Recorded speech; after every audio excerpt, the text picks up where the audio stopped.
หมายสูงพี่น้องผู้ปกครองเขากูเกาะค่ะเนาะคำขึ้นในก็ตกมันอยู่ขึ้นวันที่15เดือนธันวาปี2025เฮาขามาพบทบยากันในข่าวยามกลางค่ำค่ะเนาะคำขึ้นในก็เฮาขามาโดยเงาลายการเมืองจุมยิบกองกลางในเมืองไทยเฮาขาปอดห้องวันนั้นสุดแต่เฮาขามาโดยผายดังตับซึกขางและTNLA ก็ตึก10พิมพ์หน้าลินนาตีกันตั้งเมืองใต้ปอดห้องค่ะเนาะตีดังกดขายเสียนวีที่ไหนก็เลยว่าตึกหิมกันกว่ามาอยู่กำไรตั้งผาย SSPP เขาตั้งเกากลางเขาก็ลองเคียงแข่งกันนั่นก็มีไว้อยู่ก้วยกาตาเตตึกกันนั่นได้ก็ไปตึกหลังเก่าย้อนเพื่อว่ามีซึกว่า UWSA นั่นห้องเอา3จุ่มพี่น้องค่ะเนาะอำว่าได้เป็น TNLA อำว่าได้เป็นเกากลางอำว่าได้เป็น KIA ค่ะเนาะเอากับอุปกันตีปางสร้างคมบ้าดัง FPP ค่ะเนาะกับอุปกันตีปางสร้างเสียก็อย่าให้เจ้าคืนหนังกันไล่ตึกกันให้เยื่อนกันอดทนอดกันกว่าเยื่อนกันกว่าในนั้นขนาดเนาะในภายยูทูบเขาได้ก็ไล่ว่าโมเลียนจอมเงาลายการเมืองอันเปลี่ยนอยู่ที่ว่าพอเปลี่ยน SSPP ดังเสียนั่นได้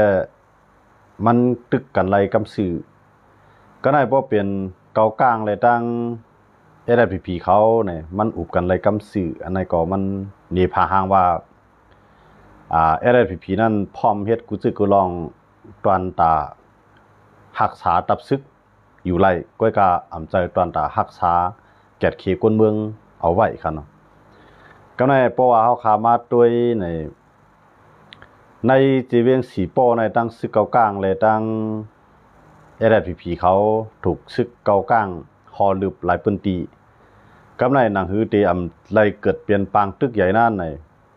ซึก SSPP ก็กว่าอุปกันดังตับซึกขางเสร็จแล้วกว่าโฮมมือซึกขังหนังฮือซึกเกากลางเตรียมฮัดกึ่งกลางตึกกำไรป้ออุบซึกขางไว้มันไปเย้าก็กาเลยยอมเอาซึกว่าอยู่ด้วยนั่นมาควันแห้งอยู่ไว้ตีเวียงสีป้อตีเมืองคือค่ะเนาะตีเมืองคือน่ะได้มีปลาตับซึกอันเป็น SSPP เลยดังซึกว่าค่ะเนาะอันในสังเกตว่าเกากลางตึกเด10เพิ่มเปลี่ยนแห้งปางตึกกว่าแทงเลยเฮ็ดให้ SSPP อยู่ไล่ตั้งเมืองใต้ปะทองนั่นไหนว่าก็จังเข้าจิ้มจ้อมที่ไหนว่าก็เตนุงโคSSPP เซเข้าปางตึกกว่าในคันเนาะตอนตัดสร้างลาในหนังฮือเกากลางนั่นเตตื้อเหลือมาในพื้นที่ SSPP เลยอันว่ากุ้มกำจุ่มยุบกองกลางเจ้าคือเขากูคือในมันเจอมีอ้วยหลีต่อสู้ย่อก็เปลี่ยนผู้เขียนกันไล่ตาเสมันอยู่ในรองพรปังพรหลีตอนตามมุกไผ่ซุ่มมันอันไทยคองว่าผลประโยชน์เขาเนาะมันอยู่ในรองผลประโยชน์มันอยู่ในรองพรปังก็ในเพราะว่าเกากลางมาไหนเกากลางก็มันก็ใครตามมันทีนเอาเอมาไหนก็ทีนไหนก็ใครตามมันก็ในค้างมาไหนก็ค้างก็ใครตอนตามมันก็ในตีอันว่าอยู่ด้วยพร้อมซอยSSPPอันว่านั่นในมันไปใจข้าวยามตีเตทิบปากเป็ดSSPPมันตึกเปลี่ยนข้าวยามปึงอิงจื่อเสียงSSPPเหตุการณ์มันตึกเปลี่ยนข้าวยามเตียน UWSA ปึงอิงSSPP เซควักหน้าลินหน้าตีเนี่ยย้อนบ่จังนั้นแหละ SSPP นั่นเขาตื่นทัดหันตื่นทัดสร้างมาหลายปอกหลายกำว่า SSPP นั่นเพราะในวงกลาง TNLA เขาเกากลางเขาเลตอนตาว่าSSPP นั่นไล่ว่าเป็นใบหมักจ้อยน้ำหนักมันเกากลางในตึกเปลี่ยนไว้หมักหาคันไว้ถามว่ามีพรหลีฮะไหนมันตึกมีอยู่ค่ะตั้งเกากลางเขาตั้งว่าก็เกากลางเขาในเขาทำมีเพราะว่าเขาเฮ็ดเพราะว่าเขาเอาหน้าที่เขาไล่หลีเกากลางเขาในก็เลยว่าเลี้ยงไว้เสาป้ายมักมีเขนำไว้ที่เดียวว่าเสาป้ายมักมีเขก็เลี้ยงไว้เกากลางนำไว้ที่เดียวว่าหรือนำกาเมืองเขก็เกากลางยินมือถึงไรกำสื่ออันในกฎแทงรองหนึ่งที่อันว่าอยู่ด้วยก็ตีไว้ใจเกากลางที่ก่อมไหลย้อนเปือว่ามันเลยลองผลประโยชน์เนาะเลยลอง พรปางตั้งสองฝ่ายก็ในAIPPก็ป้อเลยตึกซึกเก่ากลางในป้อมมีซึกว่าก็เตทบทางหยาบนะมันก็เตเหมือนดังว่าเปิดนาซึกหลายฝ่ายเนาะเปิดนาซึกหลายฝ่ายย้อนบ่จังนั้นแหละเพราะว่ามีซึกว่าอยู่เรดเอในอยู่เรดเอนั้นมันจะแห้งซึกAIPP AIA ตอนดาสังลาในหนึ่งในตาเตมีอานาปาวาตั้งเมืองใต้ปอดหองและนางฮือป้อเตจังจุกมันอยู่เลยในเมืองใต้ปอดจานในเป้าหมายสูงสุดของตับซึกอยู่เลยนั่นตอนตาเฮ็ดภายไพ่ผ้าโหมรวมปันภายไพ่ผ้าเมืองขี่ครับนะบริเวณเมืองใต้ปอดหองตั้งสีปอนำตูเนี่ยทั้งว่าตั้ง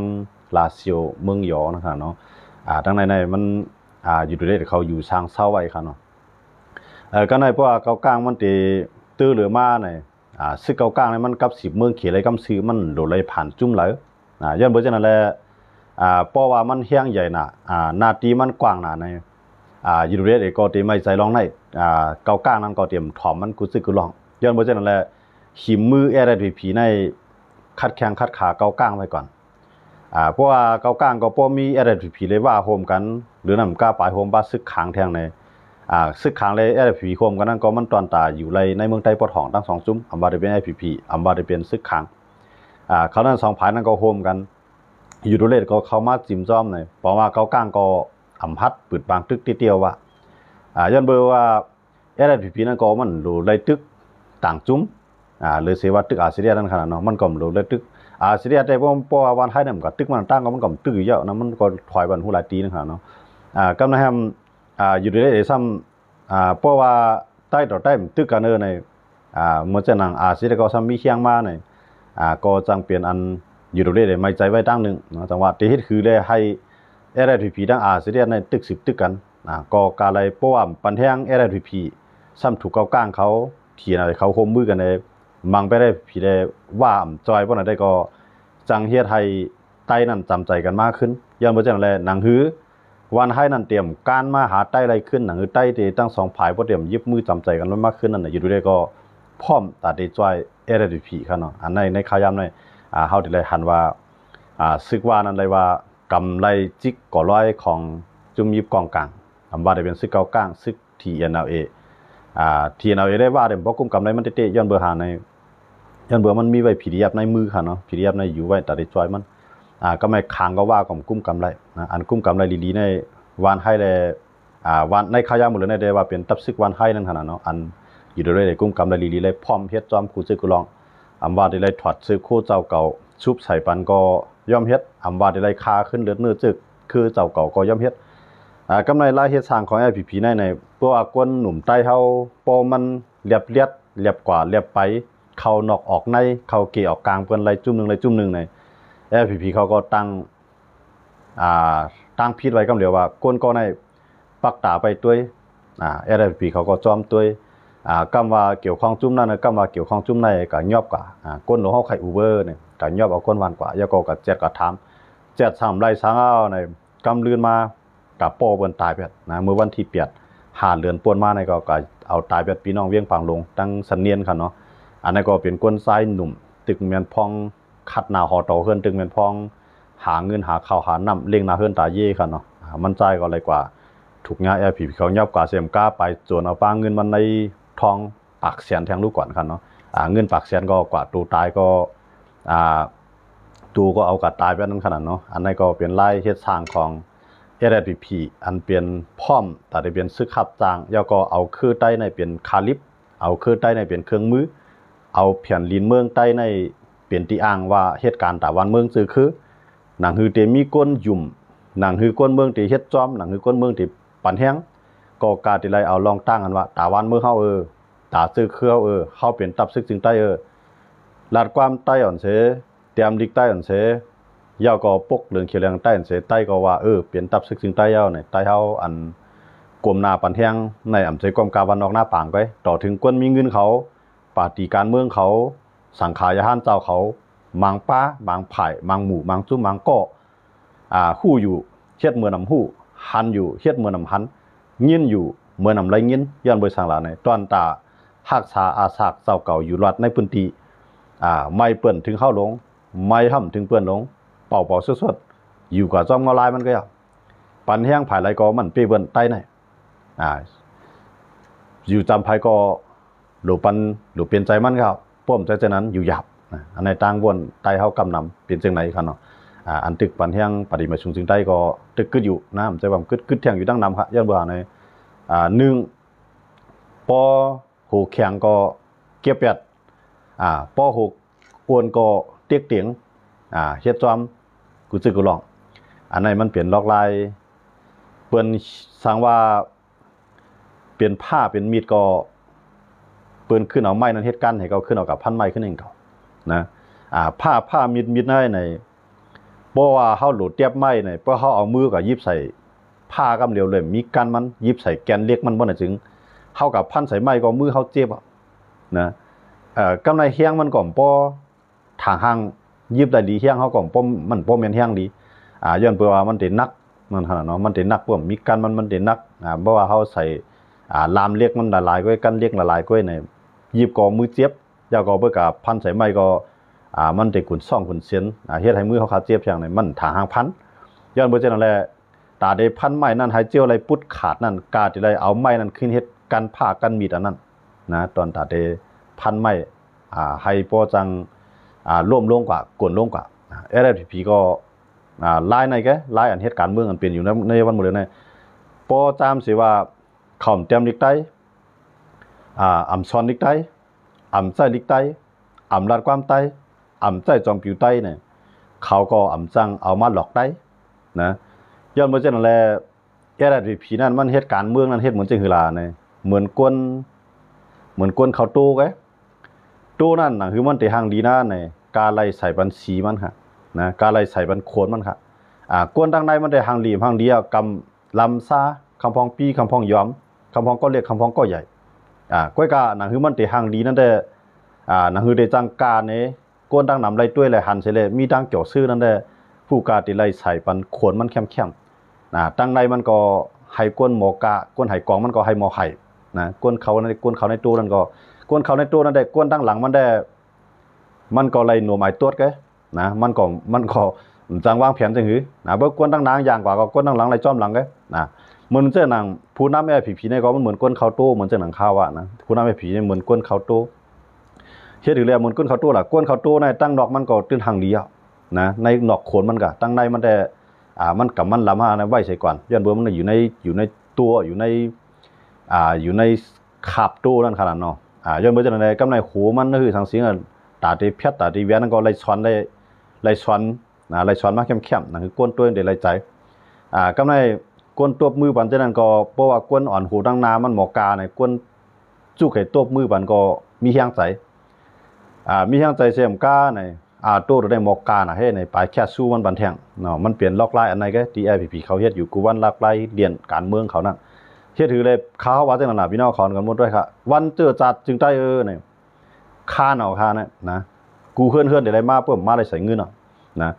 ว่าวันตับซื้อในปืนตีที่เขากุ้มกำนั่นตื้นได้ไรกว่ากูขึ้นกว่าได้ไรใส่เงินนั่นก็ญาติตามนะฉันคัดตึมไรกลายแล้วถามว่าเตรียมใจในไรไว้การต่างงานให้กว่านะบางก็ลูกก็ตั้งให้บางก็ลูกก็ตั้งสวนก็ไรว่างพาไว้ย้อนเบอร์ทางไหนเขาคานมาเยอะค่ะเนาะเหมือนเจ้าหนังทางไรคาเจ้าในก็ไรกว่าทั้งเกซีเหมือนตั้งได้ขำมาไรทั้งไหนขำผิดบอกก็ก้นเมืองกว่ากล้วยห้างกล้วยมึงกูบอกได้ย้อนผ่านไหนมันไตมันไปยี่กันไปจังกันเนาะเจ้าก็อันกันกว่าก็มีอยู่ก็กล่าวไว้หลังมาในก้นเมืองตั้งไรขาเมืองกึ่งในเพิ่มใครกว่านะก็เลยว่าคานเตียกเตียงเอากว่านะเพิ่มกว่าก็ไรนะ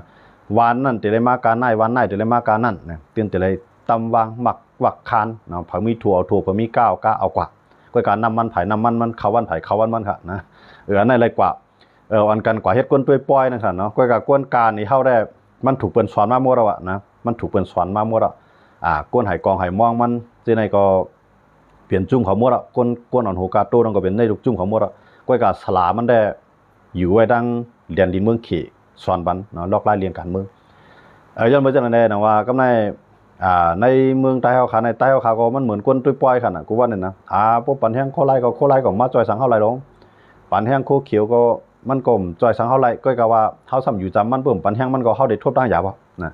ก็เลยอยู่กว่าจังได๋อันไหนเป็นเงาลายที่อันเฮ็ดให้ใต้อ่อนๆที่ว่าเนาะใต้เฮาขาได้สังว่ามันนำหน้าอาลาได้ มันใครเสียงเอาอะก็กับมันนำแห้งหนาละเนาะเหมือนเจ้าว่ามาแตกต่างเจ้าคือเขาเหมือนเจ้าหนังเกาก้างเขาเหมือนเจ้าหนังว่าเขาเหมือนเจ้าหนังขาล่าหูลี่ซ้อมูซื้อเขาในพวกแตกเขาเจ้านั้นได้เพราะว่าใต้มีหนึ่งปากไหนเขาถึงมีหนึ่งโก้ไว้ขนาดนะเมื่อเราได้หันว่าเขามีนำเขาของใต้นั้นมันนำป้วนขนาดนั้นมันนำป้วนอันล้วนออกวานออกเมืองมาในมันนำเลยเสียนอยู่ไว้ในเมืองไปแล้วนะเมื่อเราได้ทางว่าพวกเป็นเจ้าเคลื่อนบอกโหนับก้นบอกเสียนปลายได้มันเสียงเอานะในเมืองใต้ในใต้เนี่ยนะมันเสียงเอาก้อยกามันซ้ำมีหลายล้านแต่อันปลายออกมาก็ซ้ำหลายล้านอันอยู่ไว้ก็ตึกคือดูโหล้านมันเก่าเนาะยันเมื่อจังนั้นเลยมันกึดนำไว้ค่ะนะอันนั้นได้หนังฮือมันติดเจียวมวยเจียววายเจียวเสียงเจียวหายเจียวรูเจียวตายได้เนี่ยเปิ้นตื่นเด็กคัดใจอยู่ขึ้นวันค่ะนะกองห่ำมีก็เปิ้นติปันกองอ่ะนะเงินห่ำมีก็เปิ้นติทุกอ่ะอันใต้เขาหลูมีได้ดูมีแห้งตูแห้งเจอเนาะป้ายอยู่ลีเตรียมทวนเอาไว้เสียก่อนขึ้นดูละเฮียแล้วนะตอนดัดใต้ได้นะย้อนเบอร์สังลาเนี่ยเหมือนจะหนังข้าวว่านั่นน่ะเอามีดเอาผ้าเอามีดพันไม้เนี่ยเพื่อเอาเรียกลายกับพันในมือเจี๊ยบนะย้อนเบอร์จะนั่นเลยกาติเลยใส่กั้นมันบันใส่กั้นมันกาหนังฮื้อมันเต็มมันนั่นในใส่บาขี้คังแทงตับซึกอันหลอกก้นเมืองเขาอยู่วันเมื่อไหร่ก็มันก็เหมือนนั้นก็หนังฮือตีห้างดีหนังฮือก้นเมืองตีอยู่มาเขาเหตุการณ์วันการเมืองอะไรขอบ1 ปี1ปอกในวันเจอจ่าเลยวันเมืองใต้เนี่ยวันคือใต้ว่าสิว่ากันกว่านะครับเนาะอันเขาได้เฮ็ดกูปีวันก่อดังตับซึกจังไหนตาก้นเมืองใต้เขาในวันกันลัดความใต้เนาะความใต้เขานั้นก็มั่นใจลูกในอกมาหัวใจเขามาความใต้เขานั้นก็เขาโมลิกใต้เสเลเตรียมให้แลอ่านจ้อมลิกตีเขาเตรียมนั่นก็นะมั่นใจว่าออกเขาวนเปลี่ยนให้มันเปลี่ยนมาใจนะในใจเขาใครเปลี่ยนให้มันออกมันหลาดออกมาที่ชมใจนะอันที่เขาเฮ็ดอยู่นั่นมันเปลี่ยนเพื่อว่ากวนเรียนเจืองเนี่ยก็มันมีกวนเตรียมเจืองบ่เนาะนะเขาหรือเป็นกวนเรียนจ้อมไว้พวกบนใจไฮก็ไฮบนใจก็ขู่ไว้ย้อนมาจากไหนในกวนเมืองครับกวนอันตัวเนี่ยมังกรในอีลูน่ะไฮจ้อมเพราะว่ากะหันพระเอกนางเอกมันอลองมองซ่านมันกัดแขนอันนั้นก็จ้อมมื้อเหลียวได้ภาวะจัดปานใต้อันตัวแอพีเหตุการณ์เมืองได้มันเปลี่ยนกวนตัวเจืองมันเปลี่ยนกวนตัวนกตัวตูกล้วยเนี่ยให้คนเมืองเขาป่องใส่ตีไหนเสลอ่อนกันเรียบเพี้ยนลึกๆนะปาฏิการเมืองจะในคำฮู้การเมืองผมใจครับลูกนะเปิ้นเหตุการณ์วันเมืองเปิ้นตื้อต้อนกว่ากะหือเปิ้นเหตุการณ์ตับซึกซึกเปิ้นลูกโหปากเปลี่ยนมาโหเฮียงเปิ้นลูกเปลี่ยนมาโหหมื่นไล่เจเวียงเปิ้นขับขวากเอา2เจเวียง3เจเวียงเนี่ยเข้าซ้ำในข้าวยามในหมักกองในสังมันสั่งว่าเปิ้นลาเฮาซีก็เปิ้นเอากองจำปุ่มเข้าไปเมื่อเราเปิ้นหลุไปหลั่นเนียนมันใสแก้วนะเฮายังไปปองใจว่าไอ้ในปันแห้งโคลายไอ้ในต้อหมักโคลายไอ้ในปันแห้งโคลายไอ้ในจังนั้นตึกจอมยากันเก้ากันก็ในเบิ่นเอาหมากกะว่างใส่ก็จังกันนี่พจังกะจี้พพวกกะจี้เบิ่นสัมพันธ์ทักษิณหลักฐานพวกกะจี้ใส่ดอกใส่จี้เบิ่นว่ามันเหมือนจังนั้นลูกอ่อนใหญ่เลยลูกอ่อนลงนั่นน่ะนะลูกอ่อนก็เรียกเลยลูกอ่อนก็ใหญ่นั่นน่ะมันเปลืองจังนั้นเพราะอันจังว่าก็เรียกนั่นเนี่ยเพราะไอ้ก็ใหญ่ป้าปันก็หงป้าบเนี่ยคู่ได้หูว่าเปลี่ยนมันก้อยกามหันมือมันปั๊บย้อนเปิดกวนมันนางหิมมันนั้นมีหลายก้อนะเมื่อกันนี่ใส่ก็มันทำก้อเรียกหรือเปิ้นเมื่อมันนี่เขาตาเมื่อไปด้วย